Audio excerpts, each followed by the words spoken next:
Génesis 2, 16 y 17 dice: Y mandó Jehová Dios al hombre diciendo: De todo árbol del huerto podrás comer, mas del árbol de la ciencia del bien y del mal no comerás, porque el día que de él comieres, ciertamente morirás. Nosotros conocemos muy bien el dicho que dice: sobre advertencia no hay engaño. Cuando Dios le dijo al hombre que el día en que él comiera del fruto del árbol moriría, Dios se lo cumplió. Números 16, 31 al 33. Y aconteció que cuando cesó él de hablar todas estas palabras, se abrió la tierra que estaba debajo de ellos. Abrió la tierra su boca y los tragó a ellos, a sus casas, a todos los hombres de Coré y a todos sus bienes. Y ellos con todo lo que tenían descendieron vivos al Seol, y los cubrió la tierra y perecieron de en medio de la congregación. Es el momento en el que el liderazgo de Moisés fue cuestionado. Y Coré y otros israelitas dijeron: ¿cómo es posible que solo Dios se revele a él? También a nosotros Dios nos puede hablar. Dios no solo se puede revelar a Moisés, a nosotros también Dios nos puede traer su palabra. Y reunieron al pueblo, hicieron un alboroto, y Moisés, como el gran profeta de Dios que era, se pone delante del Señor y le dice: ¿qué hago? Y el Señor le da las instrucciones de qué hacer con una actitud de esta naturaleza. Ese día Coré, su familia y todos sus descendientes perecieron. Números 20, 10 al 12. Y reunieron Moisés y Aarón a la congregación delante de la peña y les dijo: Oíd ahora, rebeldes, ¿os hemos de hacer salir aguas de esta peña?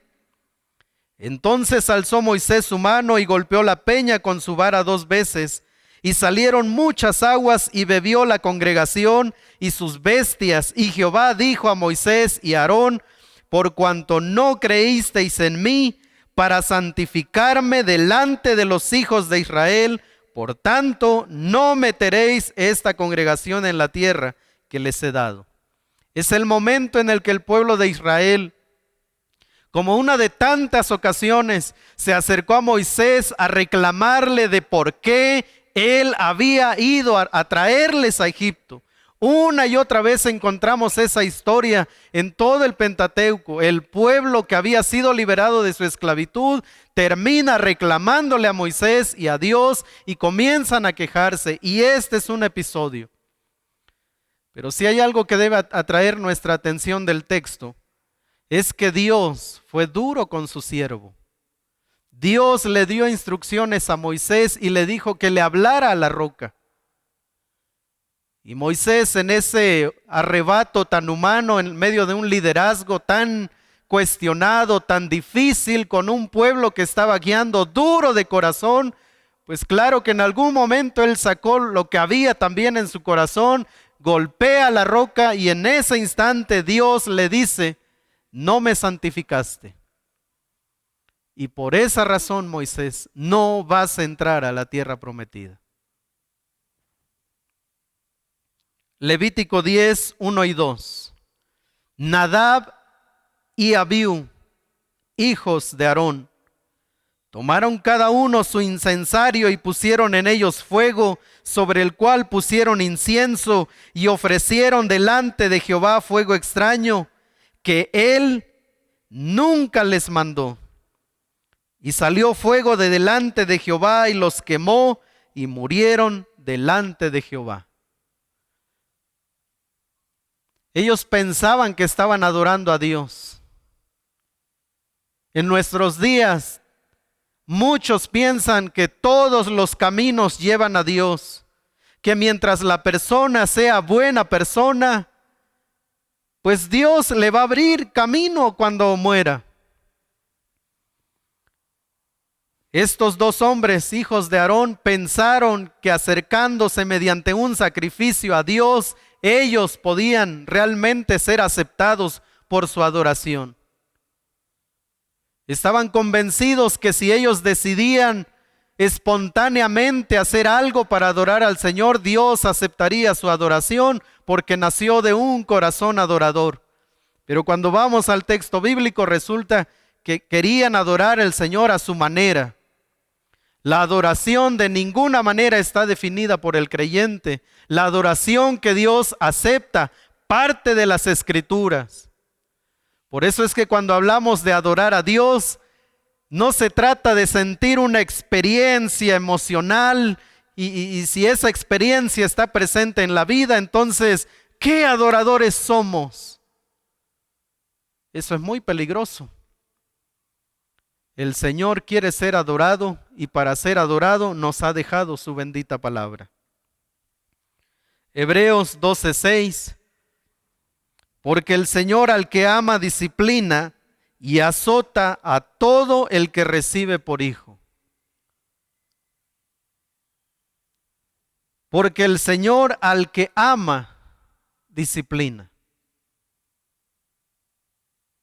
En el amor de Dios, en ese amor tan bondadoso y tan misericordioso, su amor y su disciplina van de la mano. De la misma manera que los padres disciplinamos a nuestros hijos porque les amamos, porque queremos evitar muchas veces algún sufrimiento para ellos, queremos instruirles para la vida, queremos formarles para que tengan un futuro bueno delante de Dios, que puedan vivir con la bendición del Señor, de la misma manera que disciplinamos a nuestros hijos. Y cuando hablo de disciplinar a nuestros hijos, no solamente estoy haciendo referencia a la disciplina física, a la corrección física, también estoy hablando de la instrucción, porque cuando hablamos de disciplina, muchos tienen su rechazo con esta palabra, con esta enseñanza, porque piensan que disciplina es únicamente agarrar al hijo cuando ya el papá está enojado y pegarle hasta el cansancio de la desesperación de no poder controlarlo. Pero cuando vamos a las Escrituras nos encontramos que disciplina incluye corrección, corrección verbal, corrección física, instrucción, enseñanza. Es decir, a alguien que va mentoreando a otra persona en su camino. Eso es disciplina. Por eso es que dice el texto, porque el Señor al que ama disciplina y azota a todo el que recibe por hijo. Y obviamente aquí es cuando no queremos ser azotados por el Señor, pero cuando es necesario, Dios trae azote a la vida de sus hijos para que sigan por el buen camino.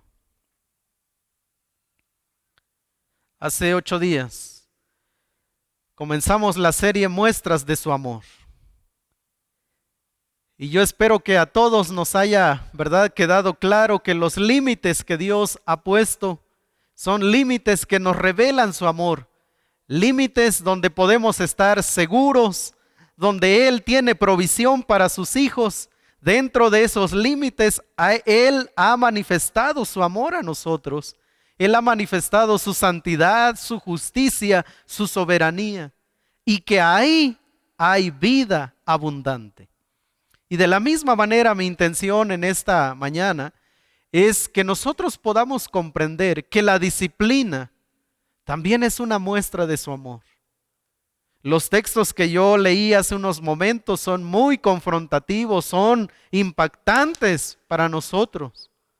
Y podemos cuestionar por qué Dios, en el caso de Moisés, su siervo, ese hombre del que nosotros leemos cosas extraordinarias en el texto bíblico, ¿por qué Dios no le dio una segunda oportunidad? ¿Por qué aquellos jóvenes Nadab y Abiú que querían adorarle, por qué no tomó su sacrificio como adoración? ¿Por qué no descendió en la nube para mostrarse a Coré y a todo el pueblo y mostrar que el liderazgo único que aceptaba era el de Moisés porque él lo había autorizado? Esas cosas nos dejan a nosotros con muchas preguntas, pero creo que podemos encontrar una respuesta y es esta: por cuanto no creísteis en mí. para santificarme delante de los hijos de Israel. Lo que Dios vio en el corazón de Moisés fue incredulidad. Y su incredulidad llevó a blasfemar el nombre del Señor. La palabra disciplina ha sido tan distorsionada que actualmente muy pocos la asocian con el amor de Dios. De acuerdo con el diccionario, disciplina significa conjunto de reglas o normas cuyo cumplimiento de manera constante conducen a cierto resultado. Por eso decía que en la Biblia la palabra disciplina es enseñar, instruir, aconsejar, guiar. Nosotros hemos distorsionado esa enseñanza bíblica. Y cuando hablamos en el tema de la educación de los hijos, cuando hablamos de disciplina, inmediatamente llega a nosotros la corrección física. Pero también esa práctica, generalmente muchos padres la practican cuando están enojados, cuando han perdido el control sobre la vida de sus hijos. Entonces toman al chamaco, ¿verdad? Y le dan hasta el cansancio. Y lo único que el hijo está recibiendo como mensaje es un mensaje de odio, porque no es disciplina. El papá nunca se ha sentado porque anda tan ocupado. La mamá anda tan ocupada en otras cosas que nunca se han tomado tiempo con su adolescente y nunca le han abierto las escrituras para instruirlo, para decirle: mira, hijo, la Biblia dice así, estas van a ser tus consecuencias, quiero evitarte ese dolor. Hijo, la Biblia dice de esta manera respecto a lo que tú acabas de hacer. Me gustaría que a la luz de la Biblia tomes tus decisiones después de esto. Pero no, lamentablemente muchos padres viven solamente para vertir el coraje, la ira, la frustración sobre sus hijos. Así que eso no es disciplina. Hemos distorsionado las enseñanzas de la palabra. Dios esperaba que el hombre disfrutara de esa libertad que le había concedido. Y para ello, Dios se mostró generoso con él. Pero el hombre decidió cruzar la barrera moral que Dios puso en su corazón y desobedeció. El resultado fue la aplicación de la justicia divina, resaltando que no era sorpresa para el hombre, puesto que ya había sido advertido. Así que el tema de este día es disciplina como muestra de su amor. La disciplina como muestra de su amor. Ya se ha leído el texto para este día, Génesis capítulo 3. Y voy a permitirme leer los primeros versos, los primeros 5 que dicen así. Pero la serpiente era astuta más que todos los animales del campo que Jehová Dios había hecho, la cual dijo a la mujer: ¿con que Dios os ha dicho, no comáis de todo árbol del huerto? Y la mujer respondió a la serpiente: del fruto de los árboles del huerto podemos comer, pero del fruto del árbol que está en medio del huerto, dijo Dios, no comeréis de él ni le tocaréis, para que no muráis. Entonces la serpiente, y en esta porción, y quiero compartir con ustedes, ¿verdad? No voy a compartir punto 1, punto 2 y punto 3 este día, sino voy a leer el texto, voy a dar algunas observaciones y luego en su pantalla también ustedes van a captar algunas enseñanzas que van a aparecer quizá ahí en el texto, ¿verdad? Como texto para ustedes. Pero quisiera que de este primer bloque que acabo de leer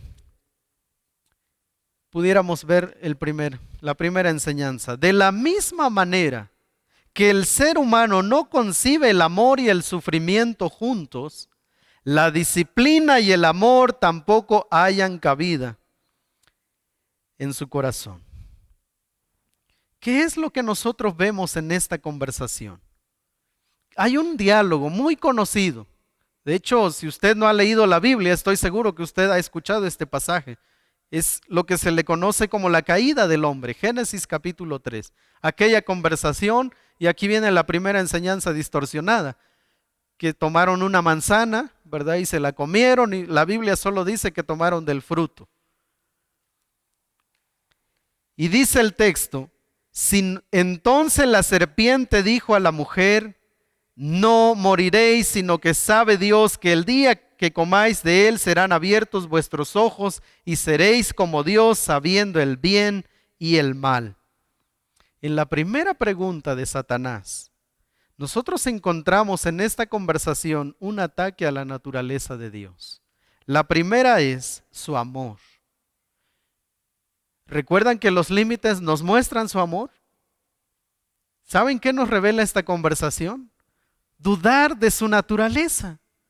¿De verdad Él los ama? ¿De verdad Él es justo? ¿De verdad Él es santo?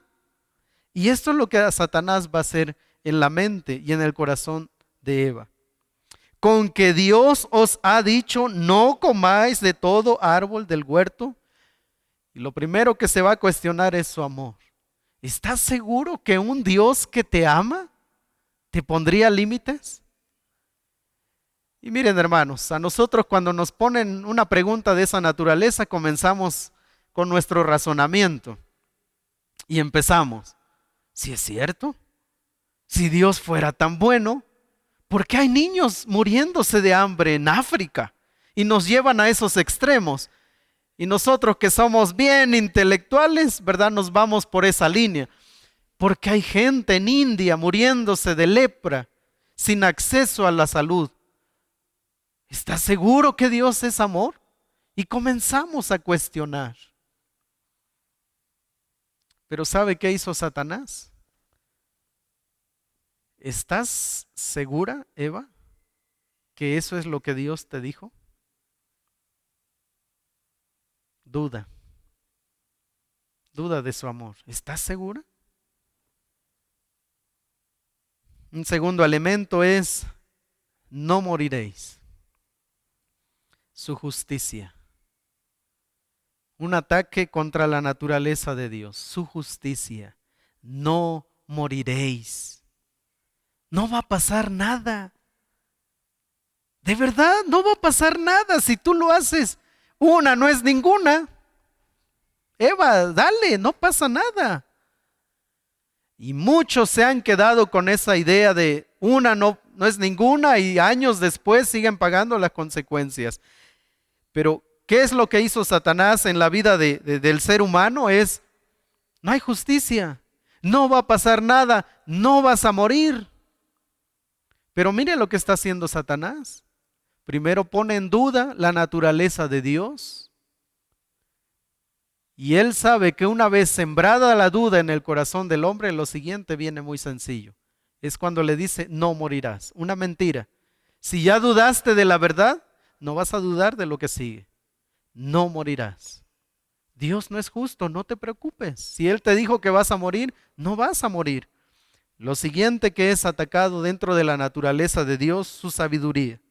Sino que sabe Dios que el día que comáis de él serán abiertos vuestros ojos y seréis como Dios, sabiendo el bien y el mal.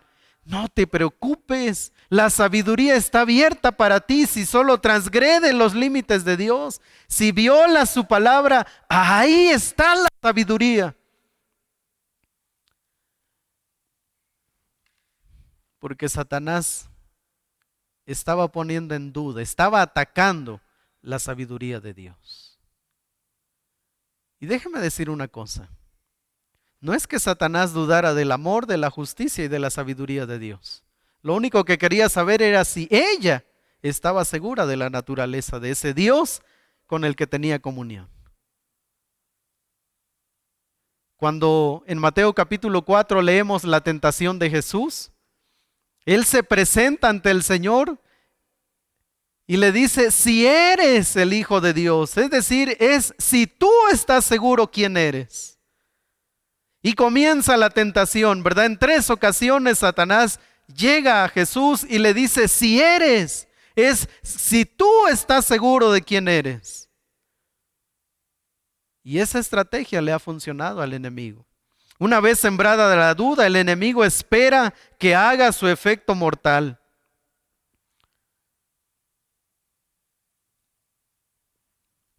Un autor dijo, cuando nos acercamos al árbol, Se nos acelera el pulso, se dispara nuestra curiosidad y se despiertan nuestras pasiones. En esas circunstancias, nuestra capacidad de tomar decisiones queda paralizada. Quiero que escuchen los siguientes versos 6 y 7. Y vio la mujer que el árbol era bueno para comer y que era agradable a los ojos y árbol codiciable para alcanzar la sabiduría, y tomó de su fruto y comió y dio también a su marido, el cual comió así como ella. Entonces fueron abiertos los ojos de ambos y conocieron que estaban desnudos. Entonces cosieron hojas de higuera y se hicieron delantales. Quiero compartir con ustedes 3 enseñanzas de esta porción. La primera de ellas: cuando hemos dado el primer paso en el camino de la duda, en realidad hemos avanzado muy lejos. Cuando hemos dado el primer paso en el camino de la duda, en realidad hemos avanzado muy lejos. Esto fue lo que le pasó a Eva. Mire que Satanás llega, pone en duda la naturaleza divina, y cuando ella comenzó a dudar, en realidad ya había avanzado. Cuando ella comenzó a dudar de ese amor de Dios, de su justicia, de su santidad, de su soberanía, de su bondad y de su misericordia y de todo lo que Dios es, en realidad Eva había avanzado. Muchos piensan que el pecado fue cuando ellos comieron el fruto. En realidad el pecado vino cuando dudaron de la naturaleza de Dios. Otra enseñanza es que la tentación halla su punto fuerte en aquello que no queremos entregar completamente a Dios. La tentación halla su punto fuerte en aquello que no queremos entregar completamente a Dios. Había algo en el corazón que dio lugar a la duda.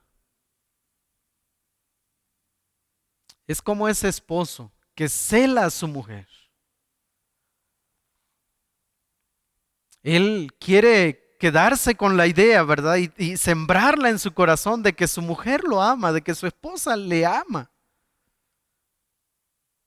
Pero si alguien llega a poner en duda la fidelidad de su esposa, él tiene un espacio en su corazón y comienza a maquinar, comienza a dudar. Ya no se relaciona con su esposa como antes, ya no le tiene confianza.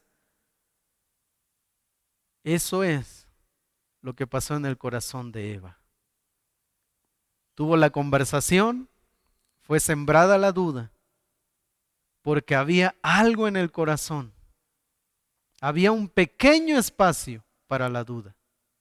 Cuando llegó Satanás, solo fue mostrarle lo que había en su corazón. Y la tercera enseñanza de este pasaje: mientras Dios quería que el hombre creciera en su conocimiento sobre Él a través de la fe y la obediencia, el ser humano decidió crecer sobre el cimiento de la rebelión y la desconfianza. Mientras Dios quería que el hombre creciera en su conocimiento sobre Él a través de la fe y la obediencia, el ser humano decidió crecer sobre el cimiento de la rebelión y la desconfianza, y crecer entre comillas, porque el día que de él comas ciertamente morirás. ¿Te das cuenta cómo Satanás jugó con la mente? Y le dijo: vas a ser como Dios, vas a ser sabio, vas a ser como Él. ¿Y qué dijo? Pues si comiendo del fruto es la manera más sencilla, crezcamos. Y en realidad, ese día firmaron su sentencia, no solo para ellos, para toda la humanidad. 8 al 13, versos 8 al 13. Y oyeron la voz de Jehová Dios que se paseaba en el huerto al aire del día, y el hombre y su mujer se escondieron de la presencia de Jehová Dios entre los árboles del huerto. Mas Jehová Dios llamó al hombre y le dijo: ¿dónde estás tú? Y él respondió: oí tu voz en el huerto y tuve miedo porque estaba desnudo y me escondí. Y Dios le dijo: ¿quién te enseñó que estabas desnudo? ¿Has comido del árbol del que yo te mandé no comieses? Y el hombre respondió: la mujer que me diste por compañera me dio del árbol y yo comí. Entonces Jehová Dios dijo a la mujer: ¿qué es lo que has hecho? Y dijo la mujer: la serpiente me engañó y comí. Tres enseñanzas de esta porción. La desobediencia cobra al momento de ser consumada, comenzando por la conciencia. La desobediencia cobra al momento de ser consumada, comenzando por la conciencia. Oyeron la voz de Jehová. Miren, esa voz que antes para ellos había sido una voz apacible, tierna, que les transmitía amor y seguridad, ahora esa misma voz, dulce, apacible y tierna, esa misma voz tuvo efectos negativos en el corazón del hombre. Y esto nos lleva a la segunda enseñanza. La manera de ver las cosas cotidianas cambian drásticamente, despierta sentimientos y emociones dañinos para la vida espiritual. La manera de ver las cosas cotidianas cambian drásticamente, despierta sentimientos y emociones para la vida espiritual. El día a día se convierte en una acusación continua. Huye el impío sin que nadie lo persiga, dice Proverbios. Y eso es lo que pasó con ellos. Dios, ¿verdad?, buscando al hombre en esa relación que ya habían cultivado. Y dice el texto: y el hombre y su mujer se escondieron de la presencia de Jehová Dios entre los árboles del huerto. Mire, quiero que piensen esto. Trate de imaginar la escena. Ese lugar que Dios había creado, árboles deliciosos a la vista, hermosos. Ese lugar que Dios había planeado para que el hombre experimentara paz, regocijo. Ese lugar que Dios había provisto para que el hombre de ahí obtuviera para su sustento. Ese lugar donde Dios, ¿verdad?, descendería y se relacionaría con el hombre para que disfrutara de su amor y de él. Ese mismo lugar se había convertido en su terror. Dice la Biblia que se escondieron. ¿Sabe de dónde se escondieron? Entre los árboles deliciosos a la vista. El lugar que Dios había escogido para bendecirles, ellos lo habían convertido en maldición. Su día a día cambió para siempre. Eso es lo que hace la desobediencia. Pero la tercera enseñanza de este texto es que la desobediencia revela nuestra tendencia a buscar causas para el pecado en todas partes, menos en nuestro corazón. La desobediencia revela nuestra tendencia a buscar causas para el pecado en todas partes, menos en nuestro corazón. Y esto de culpar a otros, aquí comenzó. Cuando Dios llama al hombre, el hombre lo primero que dijo, pues si hay un culpable se va. Pero mire, eso de culpar a Dios no es nuevo. ¿Sabe qué le dijo? La mujer que tú me diste. O sea, yo estaba bien, Señor. Yo sí quería servirte. Yo era bien obediente hasta que tú decidiste enviarme a Eva.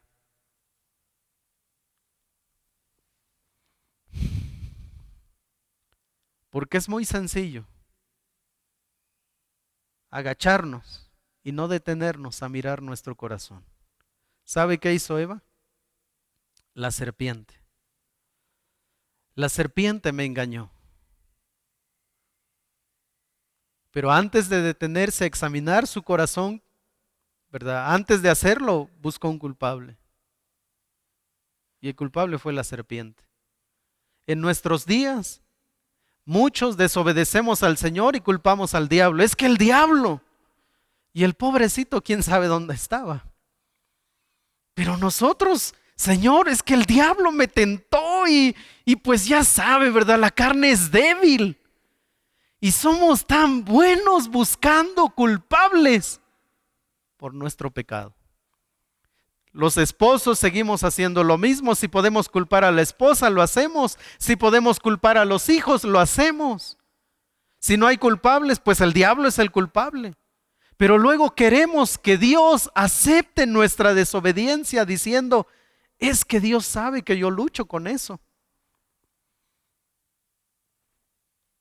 Porque es muy fácil decir, Dios sabe. 14 al 20. Y Jehová Dios dijo a la serpiente, por cuanto esto hiciste, maldita serás entre todas las bestias, entre todos los animales del campo.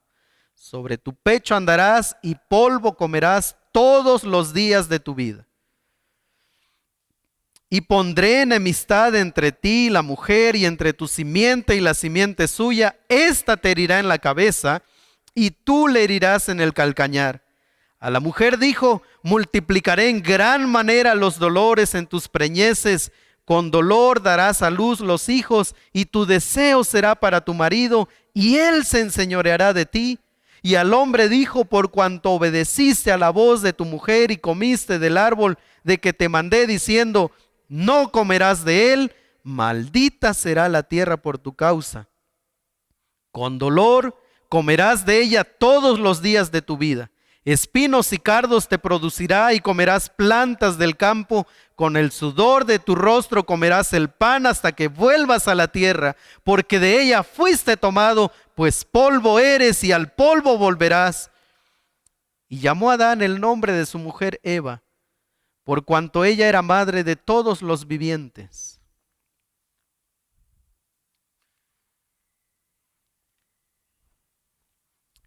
Cuatro enseñanzas de esta porción. La bendición se convierte en maldición. La relación del hombre con la creación pasa a ser un canto fúnebre hasta nuestros días. La bendición se convierte en maldición. ¿Recuerda que Dios creó todo? Y le dijo al hombre que de ahí tomara, de ahí viviera, de ahí se alimentara, que fructificara, que se multiplicara, que se enseñoreara de los peces del mar, de las aves de los cielos, que Dios había puesto a su disposición toda la creación, que el ser humano y la creación tendrían armonía, y en esa relación, ¿verdad?, del hombre cuidando de la creación, juntos le darían la gloria a Dios. ¿Saben qué terminó eso? El apóstol Pablo dijo que la creación misma gime, clama, esperando la redención del hombre. Pero una no es ninguna. ¿Qué tiene de malo? No le hago mal a nadie. Yo sigo yendo a la iglesia, yo no estoy dañando a nadie. Y tenemos un montón de argumentos para decir, para justificar cuando violamos los principios de la palabra de Dios, sin darnos cuenta que estamos cambiando la bendición en maldición, sin darnos cuenta que estamos dejando de pastorear el corazón de nuestros hijos, sin darnos cuenta que estamos lastimando el corazón de las personas que nos aman y que amamos, sin darnos cuenta que estamos blasfemando el nombre de Dios. Pero mire lo que pasó también. Eso es a nivel del hombre y la creación, pero mire lo que pasó a nivel de la relación matrimonial. La segunda enseñanza, la complementariedad se convierte en subordinación.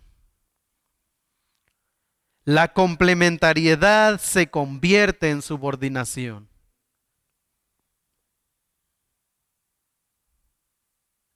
Fuimos creados a imagen y semejanza de Dios, creados con dignidad, con valor. Esto es lo que hizo el pecado, distorsionó esa relación que Dios formó en el hombre y la mujer para que juntos le dieran la gloria a Dios. Lamentablemente ahora muchos matrimonios, en vez de darle la gloria a Dios, deshonran a Dios. Esto es la consecuencia.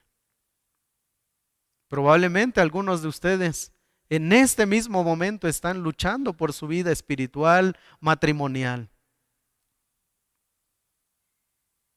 Regresen a las Escrituras, amados hermanos. Busquen el consejo de la palabra de Dios. Tercera enseñanza, el trabajo pierde el enfoque original pasando a ser una labor fatigosa. El trabajo pierde el enfoque original. Ese lugar donde Dios había escogido para el hombre para que ahí le diera la gloria, ahora se convertiría en una labor tan fatigosa, tan fastidiosa, que Dios le dijo, espinos y cardos te producirá.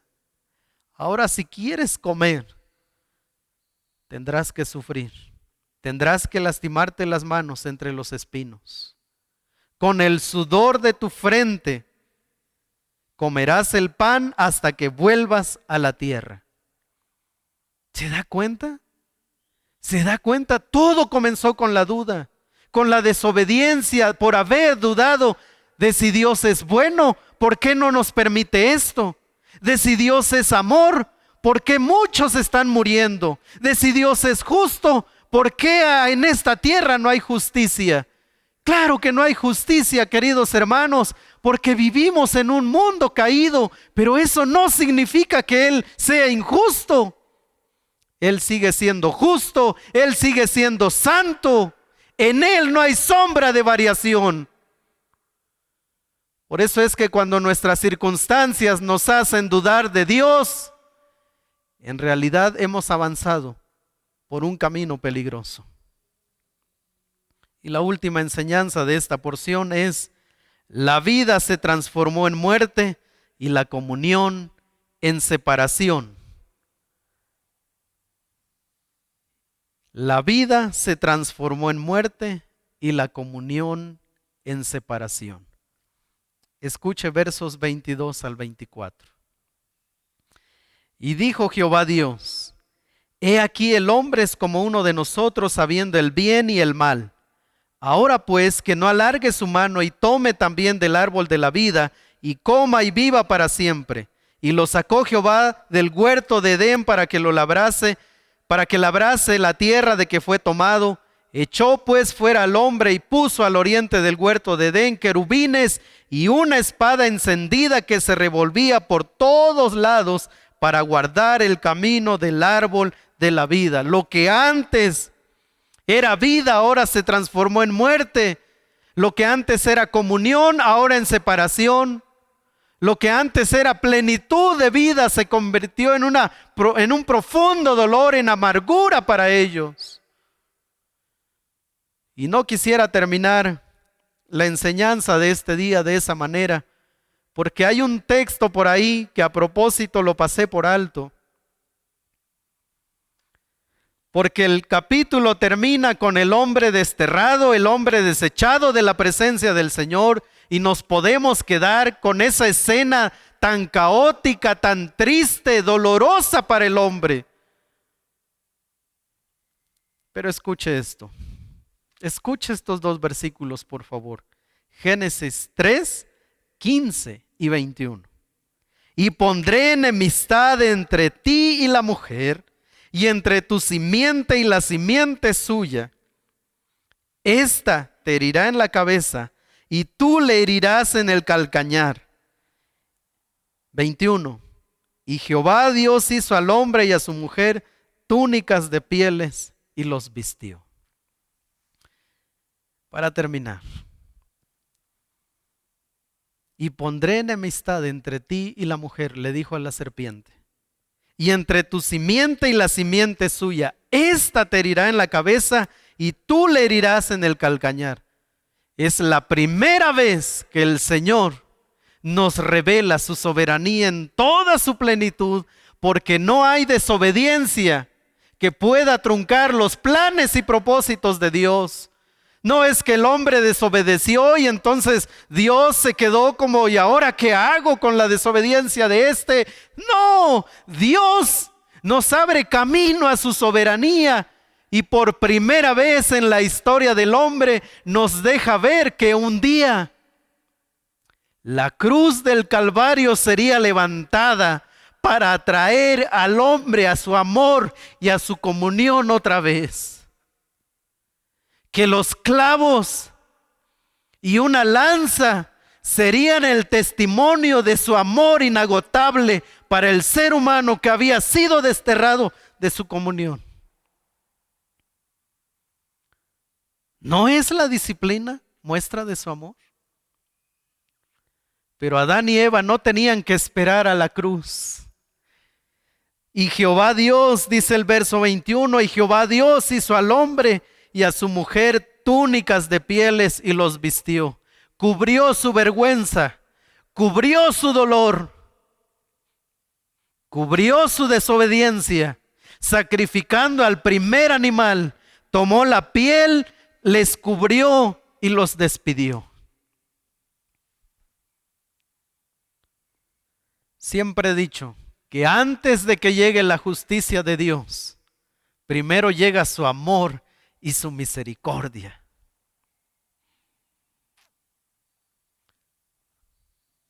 Así que le pregunto, ¿nos quedamos con la escena del hombre y la mujer desterrados? ¿O nos quedamos con la escena del anuncio maravilloso del Cordero de Dios que quita el pecado del mundo?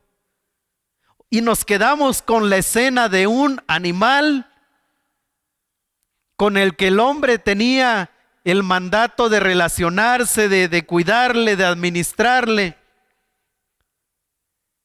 Y quiero que se imagine ahí en el huerto a un animal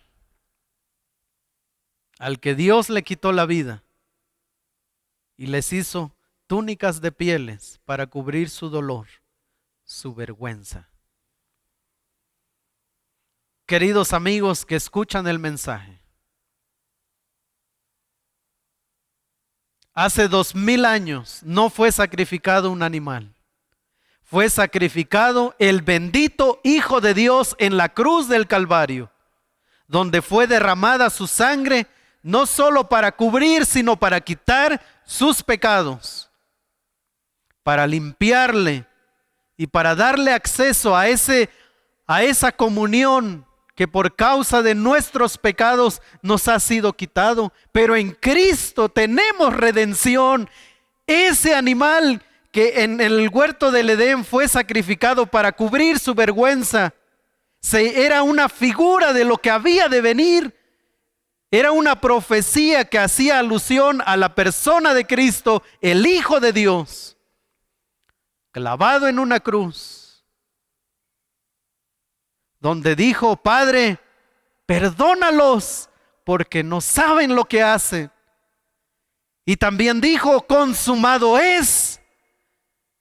El ser humano puede regresar a la comunión, puede regresar a esa vida de la que fue desterrada, porque Cristo fue sacrificado y porque Él nos abrió paso para tener comunión con el Padre. La pregunta es: ¿se va a quedar desterrado o va a regresar al Padre? Jesús dijo: yo soy el camino y la verdad y la vida. Nadie viene al Padre si no es por mí. Cuando el hombre fue desterrado, se puso una espada encendida para mostrarle que no podía regresar.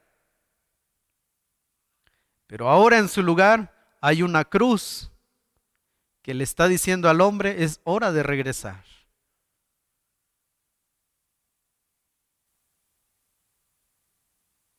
Ahí donde está, hable con el Señor. No hay pecado que Él no pueda perdonar. Si usted nunca ha creído en Cristo como su Salvador, si usted nunca ha aceptado que usted necesita al Salvador, hoy es un buen día para decirle: Señor, perdóname. Yo comprendo hoy que Jesús fue sacrificado por mí en la cruz y que ahora tengo acceso a tu presencia. No soy digno de venir a tus pies, pero por la sangre de Cristo, hoy yo vengo a tus pies reconociéndote a ti como mi Salvador. Perdóname, límpiame, tómame por hijo.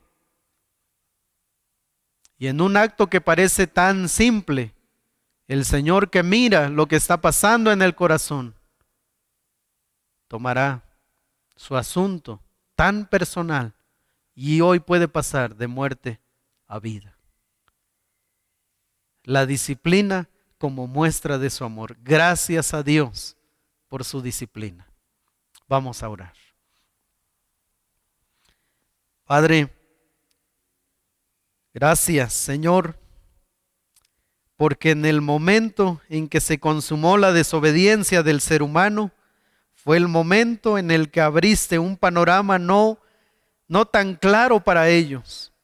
De hecho, los profetas que hablaron acerca de Jesús ni siquiera tenían claridad de todo lo que ellos profetizaban. Pero ahora nosotros, Señor, cuando miramos al pasado, nosotros nos damos cuenta, Señor, de que todo esto, Señor, que estamos leyendo, nos hizo palpables tu soberanía, que tú eres un Dios soberano que gobierna en el cielo y en la tierra. Gracias por la disciplina. Padre, gracias porque eso nos habla de tu amor. Gracias por haber enviado a tu Hijo a morir en nuestro lugar. Y en su nombre maravilloso, nuestro gran Dios y Salvador Jesucristo, oramos. Amén y amén. Que Dios les bendiga, hermanos.